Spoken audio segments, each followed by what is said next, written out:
and see if this works. Hey, hey. Hey, buddy, what's up? I'm not sure. Is it voice activation? Yes, it seems. Seems to be that way. You can change it in your settings if you'd rather do push to talk. No, I think it's alright, I guess. Okay. I'm not a big Discord user. We're still stuck on Slack for some reason. Well, Don't ask me why. IT guys too busy or so. we have plenty of dudes in PL that still use IRC, so you know. IRC and Jabber. Mm-hmm. All right. Well, if you don't mind, if you want to just introduce yourself a little bit, maybe give a short history of, where you come from in Eve and what you're doing. Oh, all right. Obviously I didn't prepare anything here. That's fine. Has been a while since I had to re-roll my Eve history. So I guess my real Eve time started like 5 years ago when I rejoined actually after a long break, and I joined INIT, and yeah, I didn't FC at the time, but I always had interest in Eve in FC, and so I joined one of the active corps in INIT, and after a while I switched and kind of slipped into the FC role because our old FC kind of stopped, and yeah, then it grew from there. So I started more and more FCing, and now I'm basically one of the main FCs in it, and yeah, that's basically it, right? Yeah, it's similar to my story. Come back after sort of not really having played, but not really gotten into it, and then kind of fall into that role. Yeah, a lot of people ask like, how do you start FCing? Like, I want to FC, how do I start, right? But you usually, in most cases, you don't, set up the plan and just follow the plan. It's just, you just develop into an FC, I guess, Yeah, right? yeah, In a more experience. natural way. Yeah, I mean, I guess you started as a small scale dude too, right? I actually started solo, and then at some point, some people come across, say, "Hey, I saw you did some fucking frags, wherever, right? Let's join. Can I bring something, right?" So you suddenly in a two-man gang, even though you don't even realize, but you're already FCing, right? So yeah, I played in high sec with some dudes who were not like traditional high secers, but we just started there because that was the place where you kind of start something, and then we pretty quickly moved into Syndicate as a small gang corp, and then joined Brave and so on, and it kind of snowballed from there. Eventually, it was in Brave, and then joined Horde after a couple of years there. Now, was INIT in the Imperium or at that time the CFC when you joined? Oh no. I think we were one of the only bigger groups that had actually, tried to stay out of all the fucking coalition stuff, right? It slowly all developed into big blocks, and I think we were basically one of the few groups that actually tried at least to stay out of it. But I mean, at some point, Yeah, there's a limit on what you can do by can't really yourself. avoid it. It's just how it is. And I actually remember being the hardliner against any coalition, and I was pretty upset when we actually joined the first coalition, which was, if I'm not mistaken, HBC. I'm pretty sure. Yeah, that would have been Test IT Test Alliance, and so on. Yeah, against PLNC and all that. Yeah, I don't remember all the details about that stuff. I've never been into that kind of stuff, but yeah, just means to an end to blow up ships, right? Yeah. So fast forward a bit. Y'all left half left the Imperium. You're operating independently, but still allied. And I think from what I Now, I'm not super knowledgeable on it, but you guys have some operation in, what, like Quirius and some in Syndicate recently? Yeah, well, basically our traditional home is actually in Curse, right? In G-O. That's where we basically, after the last catch campaign, which is like ages ago, that's where we retreated to and found a new home and actually developed in a more, I would say in a more, how to say it? Organic? No, like we were like in how to say it? Maybe to we develop more of our own kind of culture. Right? Before that, we were like the typical Independent, nullsec maybe? group. Yeah, independent. Not only independent, but the quality was better because all the nullsec bears actually left because Right. we didn't have any space, and everyone switched to that one system basically, and you could, that was actually a big advantage of like GO, right? You were running missions there, so the whole alliance, everyone is in one spot. So whenever you form, and I bet you know that as an FC, Oh, yeah. whenever you form, everyone's like trickling in from everywhere. You didn't have Yep. that there. So our quick forms were like 2 minutes long, right? We were quick forming, and we had Dark Side, which was at the time like a strong alliance for their size, high quality dudes on the doorstep in the same station. So they fucking they murdered us at start, even outnumbered, and they were really good. We learned a lot from them, and yeah, I think G-O actually hardened us. Basically, that's maybe the best word to describe it. Developed a good like culture and core or alliance core, and yeah, grew from there then. So it's still our traditional home, I would say. And then, of course, yeah, we've got Syndicate and Quirius. Now, was there like a structured campaign in Syndicate when the Imperium deployed to Hakonin, or was it kind of more of a like it's a bit of a free region to just take how you feel? What do you mean? Like In what terms be of the moons that the Syndicate moons that were just recently? right, yeah, just recently, just like what, last month? Well, we just lost these moons to NC because they, everyone was mobilized and they fucking steamrolled these moons. So we always had an eye still on them, right? But obviously it's kind of pointless to grind towers you're not going to capture, and if you capture, how long are you going to hold them? But of course, we had an eye on it, and as soon as goons deployed and NC was busy with their supers, we saw an opportunity, yeah. And then obviously right away, like regrinded all the towers in a couple of days, yeah. Mm-hmm. So yeah, it Yeah, was a kind of once the first structured. tower doesn't provoke a response, it's kind of like that you just go for it. Yeah. Well, we were kind of hoping for a response since like the supers weren't there. We knew Right. this Yeah, in because you'll have range. seen them move. But yeah, it was too much of a stretch for NC to do both, I guess, right? Right. They had their hands full, or at least it looked like they would have their hands full. So yeah. And did you participate in any of the big timers for The the grind. Hakonin stuff?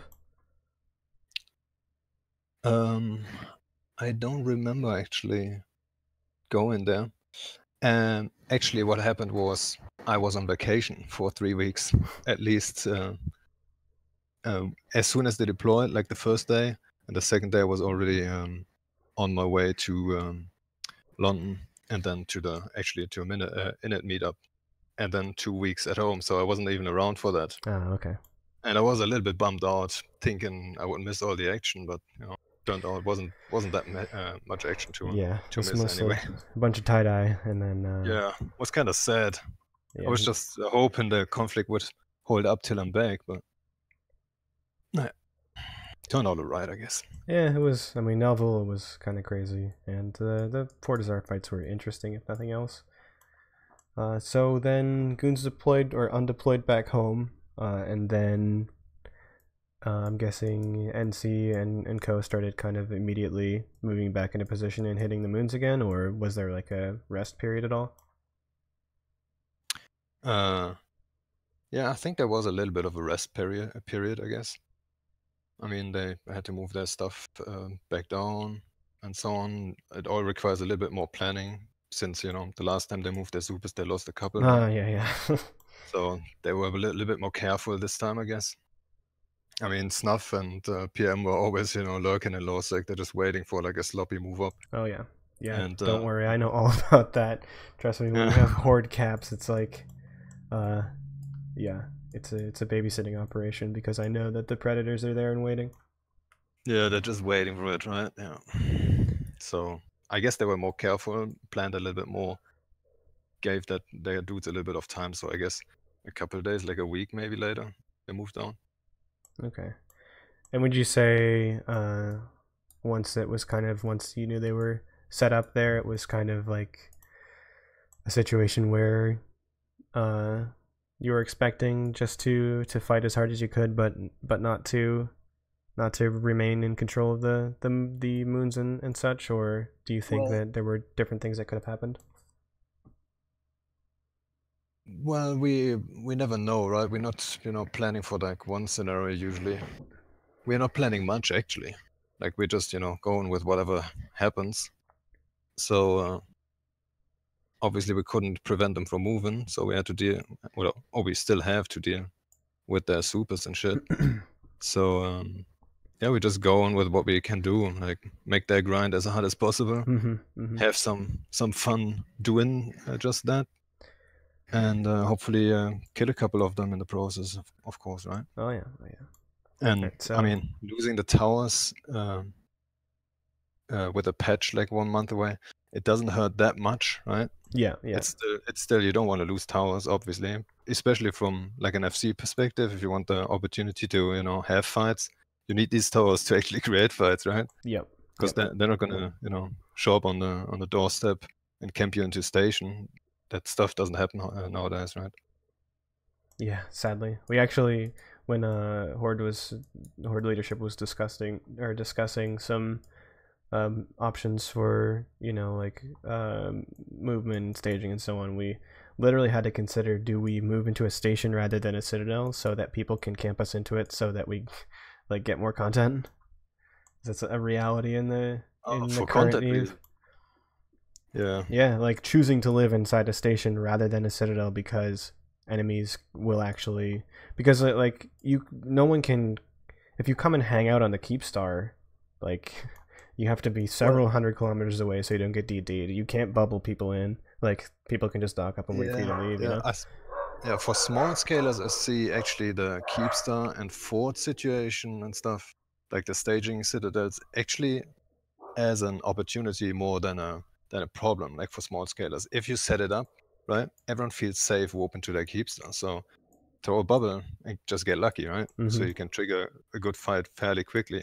I mean, I wouldn't do it maybe on the Horde Keepstar because you get piled on by fucking Tech 1 crap to no end. But I mean, unless you're looking for exactly that, right? There might To be be just ways fair, to for deal with that. every 20 Tech 1 crap ships, you'll get some idiot in a rattlesnake and you can get some good ISK trades. Yeah, that's true. Like we did it a couple times to you guys, but we never go there with the ISK war in mind because yeah, that's fucking hard to win. Yep. But I think both sides always had fun then. Speaking of having fun, Snitch. can I ask you about the Ravens? I will say, just as an introduction, obviously you see some heritage from Snatch Fleet in that doctrine, but very interesting. Was that something that a single person came up with, or developed as a group, or? Well, like from start on, I was always thinking, these command destroyers, they're strong in some cases, but in some cases, obviously, if you're in engagement range with command destroyers with a certain fleet size, they die, right? I mean, that's just how it is. They're not that hard to hit.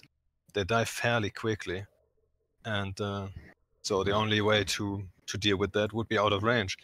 But I didn't even think about Ravens for a long time.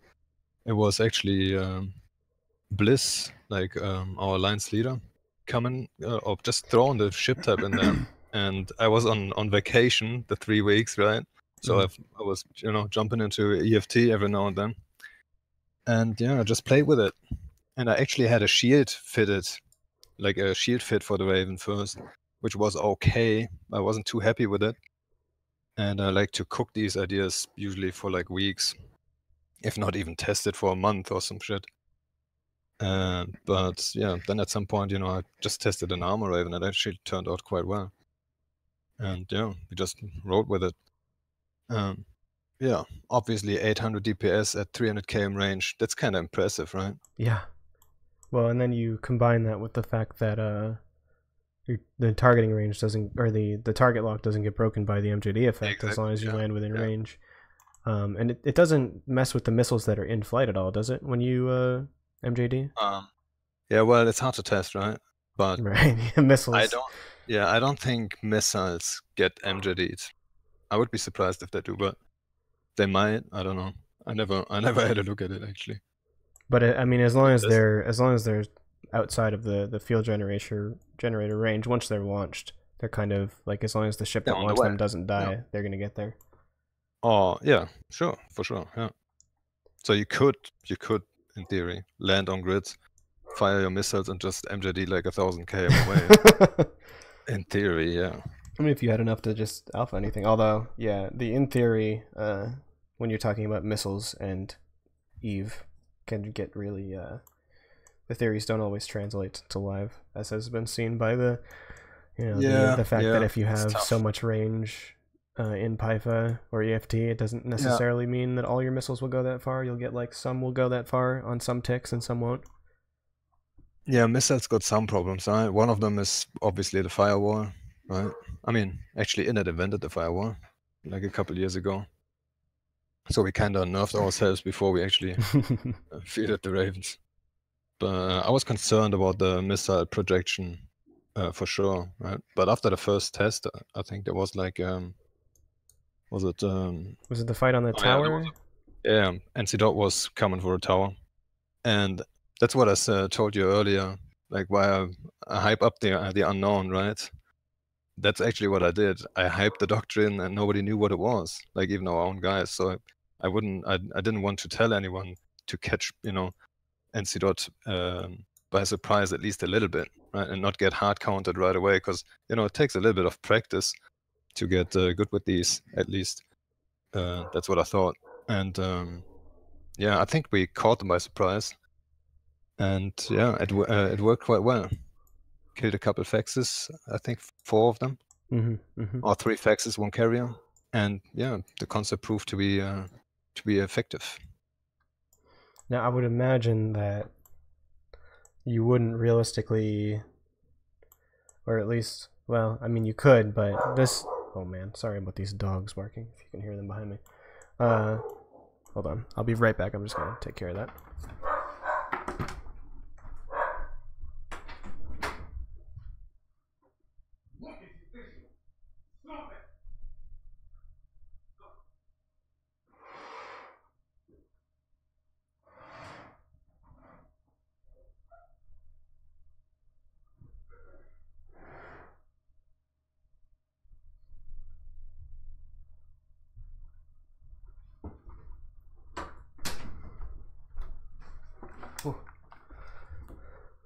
Live production. Sorry, I just have to close curtains so they can't see. I live kind of in the woods, so they see a squirrel and just start going crazy. What I was gonna say is that the one of the downsides I would say is, I mean, you don't really have. Do you have any plan in that doctrine in terms of like tackling things? Like if you're not on a grid that the enemy needs to be on, they can just leave, right? Well, yeah, but the true heroes in that doctrine are actually the dictators, right? So we always have like a group of dictators, at least, like, depends on if you're staging, if you're fighting in your own staging, you might just need 5 that just reship all the time. But if you're fighting like 10 jumps out or so, then obviously you need to bring a couple more dictators that you would kind of suicide in, right? There's no better way to actually get like reliable tackle. it's kind of sad, but you know. I think we just had a goon carrier lose self-destruct chicken on the Keepstar on dock. Yeah, they've got the ISK, huh? Yeah. Yeah. The Dictors. Although in the Fortizar fight, you didn't really have that problem, right?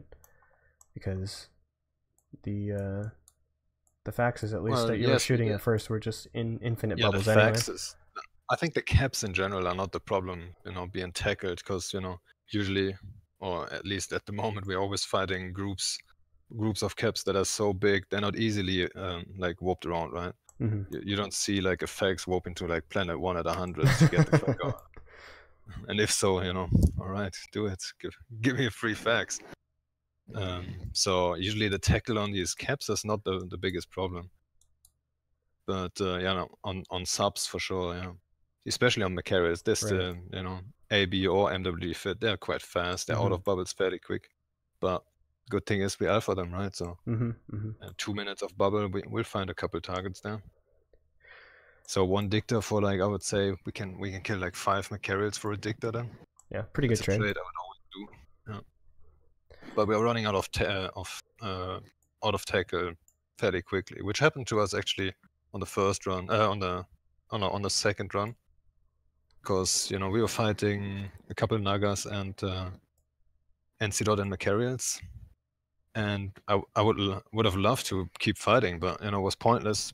We couldn't get any tackle on them because all our Dictors were dead beside like one, and I didn't want to sacrifice the last one because you never know, right? Right.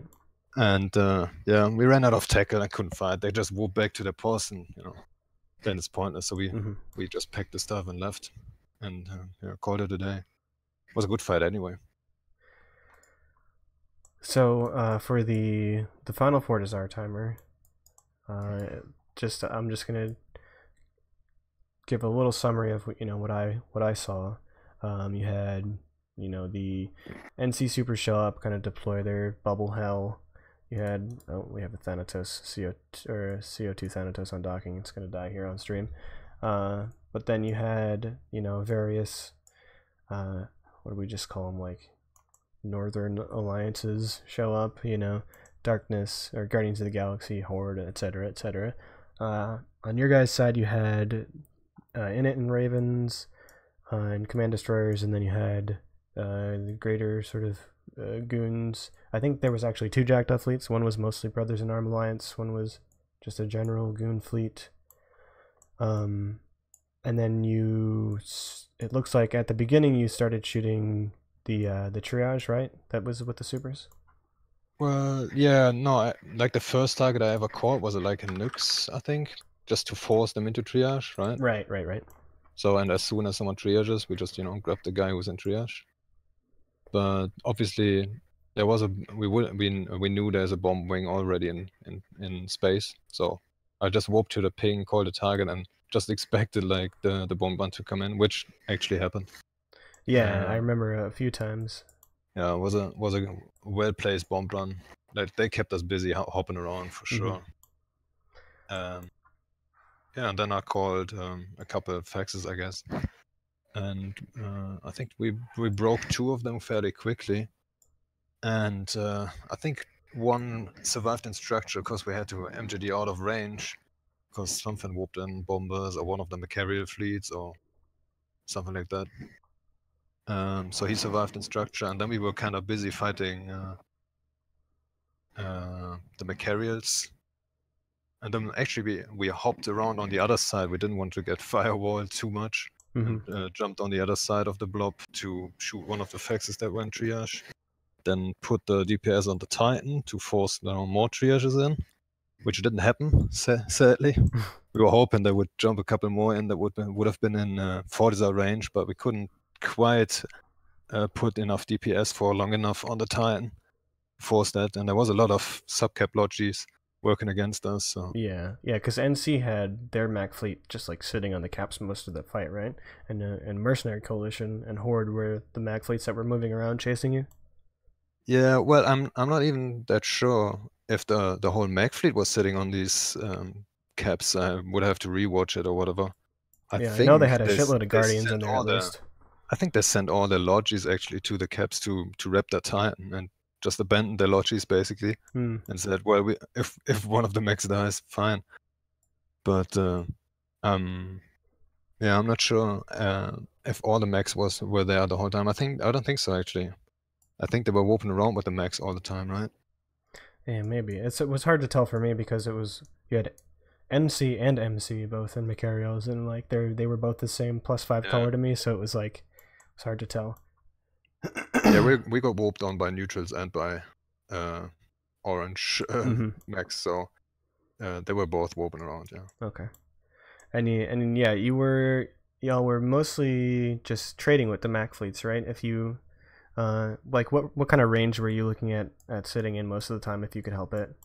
Like just full max range, or did you want to Yeah. stay Well, closer so that I they guess couldn't warp to you again, or? no, we weren't afraid of them warping on us actually. So we stayed like at around 240 plus, right? 240, 280. We can reach like with faction missiles that you have to use for that for Macarials anyway.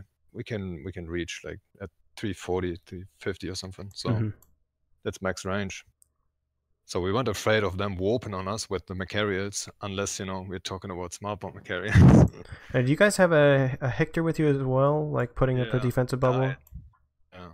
I actually at start I had 3 Hectors, and I think 2 of them reshipped because they didn't have much to do the whole fight, so they reshipped into Ravens. Mhm. And then I think it was the MC fleet. I'm not sure which fleet it was, but one of the Macarial fleets actually alphaed my Hick, and we didn't have a Hick anymore to shield us. Mhm. And actually, I didn't think about like smart bomb Macarials. They caught me by surprise. Like, well played by them. If any one of them is listening, good job, right? I'm sure Servanda, who is kind of like the dude operating those, will see this at some point. So moving on to that topic. First I'll ask, were you aware at all of? I mean, because those smart bomb Macarials had operated during the armor timer as well, Yeah, so you were I've aware of seen them, them right? before. I've seen them before, yeah, but um, I didn't expect them to warp on us in that situation. I would have thought they wouldn't have them prepared for that fight, right? Mm-hmm. Because I didn't see them warp on anything like, for example, the Jackdaws or anything. I didn't see these do anything in this fight, and we've been fighting for like, I don't even know how long was the fight. It was quite 2 hours it maybe. was quite at least, yeah, because Entire. Horde was on field for an hour and they got there late, or they joined pretty Yeah, late. so 1.5, I guess. Yeah, 2 hours something like maybe. that. And yeah, Yeah, no, that's I on haven't stream. I seen was it. trying to keep the Jackdaws in view because I was just waiting for those Macarials to do that again. Yeah, I wasn't aware of the Macarials being there, and obviously, like we're slow in alignment. Like we're moving by like what 140 meters or so. So we are an easy target to warp on too. Mm-hmm. And yeah, they caught me by surprise. I mean, in theory, just in theory, it was like 15, right? 10, 15. They need 3 cycles for us. So I would have thought, like, if we MJD right away with the Raven MJDs, it should cycle in time. But right. I called it, and there was already leg coming in from the smart bomb. So Yeah. I'm not sure. So Yeah, that's what I'll say. it's Can hard you to tell if describe it's like what happened as far calculated as correct. like? Can you just, from your perspective, like how it went down on your screen as far as like clicking and things that maybe did or didn't work in time? Like, Well, I did you think hit like your? what You called. I I think what heard you really called the happened. MJDs right early. Yeah. Well, yeah. I saw the Macarials whoop in. My first reaction was, okay, why is it? My first reaction was actually thinking, okay, they're whooping the whole fleet, but these guys were aligned, the other guys weren't perfectly aligned. Then I realized, okay, they all got the same ticker, right? That's what gave it away, basically. And that's why I called for MJDs, and I guess the smart bombs went off at basically the same time, maybe a couple seconds, maybe 2 seconds later. Everyone would have clicked the MJD, But by that time, I think the show was over for the Command Destroyers or Frick size stuff in general. They were already dead by the time, I think. I think the Ravens, in theory, should have tanked it till the MJD would go off. But I don't know. As you know, it's hard to tell in tie-dye and lag and stuff. I don't wanna fish for excuses or anything. No, I mean, I think It's pretty probably, much if there were everyone. faction, it might just be enough for 2 cycles to finish us, right? So in that case, we never had a chance. So I think everyone watching can agree that, like, the problem that I have experienced in tie-dye is that, like, no tie-dye is fine. A lot of tie-dye kind of sucks, but it's mostly fine. The worst part is the part that is really awful is the transition from no tie-dye to bad tie-dye, because your commands get like put on some kind of a buffer that they they don't get executed until everyone has like slowed down and the commands have kind of caught up.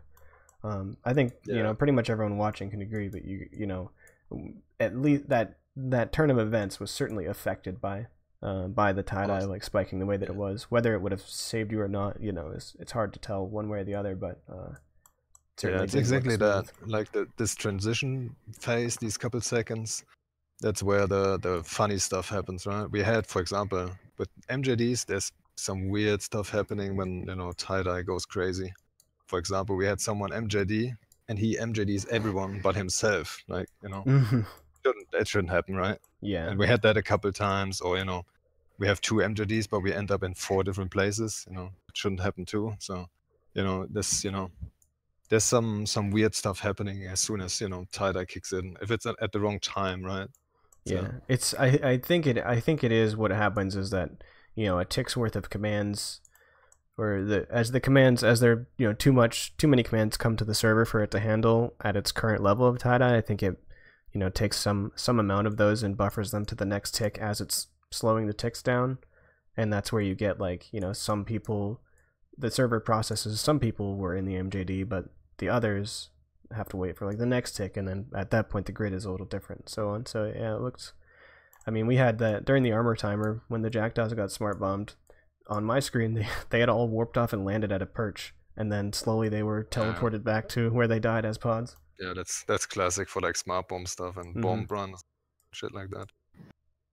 Or they just explode on the next ping, right? Right. So that's about. Is there anything else you wanted to say about the Syndicate Fortizar fight at all? Oh, good fight. That's all I can say, right? Yeah. It was certainly interesting to watch. They killed 35 bill worth of Ravens, but I think we made them bleed quite well. So yeah. Plus, you can always just say, think of the insurance, right? It's a T1 battleship. Pretty good insurance. Yeah, that was actually my. I'm not sure if you've seen that. There's one guy who made actually a video. I actually say that right away. Like, everyone's insured, right? I'd said it twice. Like, I mean, we knew we were gonna fight like 1,000 dudes, right? Right. Yeah. I made sure everyone's insured. Would be stupid not to. All right. And, I mean, tank monsters like 80k EHP. You have to expect it, actually. Yeah. So yeah, that about covers it for Syndicate stuff. Now, do you have any opinion or viewpoint on this whole CO2 stuff? I understand if you don't really want to comment. Well, I don't know. I don't get these corp thief, or thief in general, kind of people, right? I mean, what are you gonna do with all the ISK, right? So it starts with the judge doing like a weird thing, I guess, which I don't get at all. Fucking over all his guys, and then the reaction from Gigax. I mean, he's an unstable dude, right? That's how it is. He's unstable, but I think he's a character and actually good for the game. Oh yeah, I completely agree. So it's like if you have a boxing match, you wanna have the polite dude saying, "Oh yeah, let's have a great boxing fight," or you want to have like the character saying all kinds of stuff, hype in the fight. Then it's more interesting with a character, obviously. So, but I mean, what he said was completely wrong, obviously. I think he deserves a ban, maybe not for life, right? Yeah, I think I agree with you. I think like it's not like I mean, I think maybe there are logs of private combos in game that CCP has that maybe make it more of a like you know, a history. Like, I mean, anyone who knows GigX knows he says stuff like that, and yeah, it's not Well, appropriate, that and shouldn't be an excuse, though, yeah, right? he Say certainly no when deserves a punishment, he but I'm just not says it. sure. I'm not sure if getting permad is the right call Yeah, there. but when I see people compare it to the Mittany situation back, what was it? It's A couple years ago, yeah, right? 5 years ago, something like that. Yeah, long ago. Well, there's a difference there, right? I mean, I think he said something about an in-game character and make him kill himself. Like, I don't think he literally meant to cyberbully him into like suicide. Right? Yeah, I mean, And and I even if think you could. he did, it is different to like to say, hey, go bully this guy, as opposed to I'm gonna cut your hands off. Like, Yeah, yeah. But hey, that cutting hands off thing, it was kind of creative, at least, right? I'm like, what? What did he say? Yeah, he said enjoy typing with your hands while you still have them. Oh, I didn't even know. Yeah, Didn't he that's say? He say, have fun having goons and test hold your dick if you have to pee or some shit. I don't know. Oh, He's yeah. quite the character.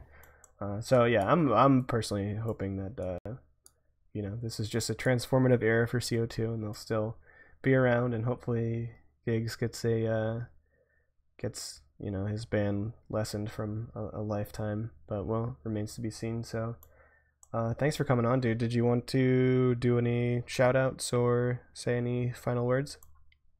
Shout out to my dictators, I guess, huh? I Good feel you. boys. Yeah. No, I don't know. That's it, I guess. All right, cool.